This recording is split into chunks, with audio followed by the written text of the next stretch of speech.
స్తోత్రమేసయ ప్రియమైన దేవుని బిడ్డలారా, క్రీస్తు నామములో మీ అందరికీ సమాధానం కలుగును గాక.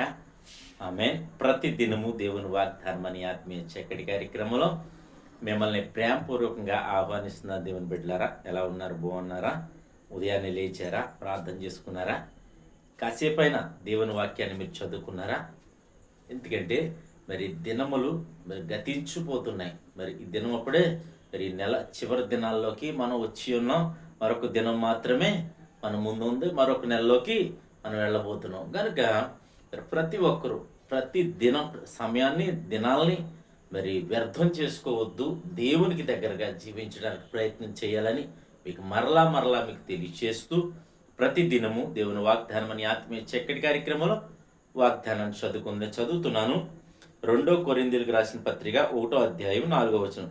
దేవుడు మమ్మును ఏ ఆదరణతో ఆదరించుచున్నాడో ఆ ఆదరణతో ఎట్టి శ్రమల్లో ఉన్న వారినైనాను ఆదరించుటకు శక్తి గలవారమగునట్లు ఆయన మా శ్రమ అంతటిలో మమ్మను ఆదరించుచున్నాడు. దేవునికి స్తోత్రం. ఇక్కడ చక్కటి వాగ్దానం ద్వారా ప్రభు మరి పౌలు గారి ద్వారా మనతో మాట్లాడుతున్నాడు. ఏమనంటే ఎట్టి శ్రమల్లో ఉన్న వారినైనా సరే ఆదరించినట్లు దేవుడు మమ్మల్ని మరి ఆదరిస్తున్నాడు.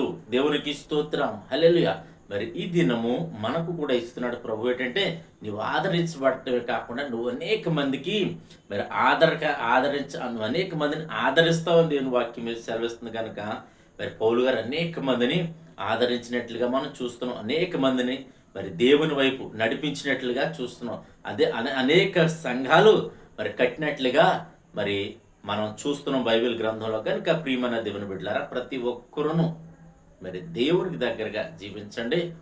దేవునితో దేవుడు ఎట్టి శ్రమల్లో ఉన్నా సరే ఆదరిస్తాడు కనుక ఆదరించడానికి శక్తి మరి గలవారం అవుతాం. దేవునికి స్తోత్రం. మరి పౌలు గారు ఏ విధంగా అయితే మరి శక్తి పొందుకున్నారో ఆదరించబడి, అలాగే మనం కూడా అదే పరిస్థితిలోనికి అదే స్థితిలోనికి అదే మెట్లోనికి దేవుడు మనల్ని మరి ఎక్కించాలని కోరుకుంటున్నాడు కనుక మరి మనం అనేక మందిని కూడా రానున్న దిన ఆదరించబోనట్లు దేవుడు మనల్ని ఎట్టి శ్రమలో ఉన్నా సరే ఆదరిస్తాడని మీకు తెలియచేస్తూ దేవుడి మాటలు దీవించునుగాక.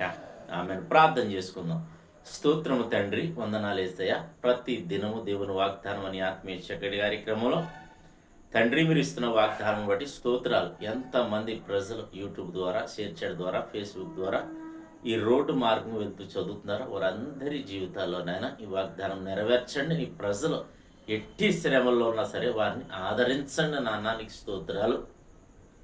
నీ కృప ప్రతి ఒక్కరి జీవితాల్లో కలిగించమని ప్రార్థిస్తున్నాం. అలాగే తండ్రి నాయన నీ బిడ్డల పక్షంగా చేస్తున్న ప్రార్థన మీరు అంగీకరించండి.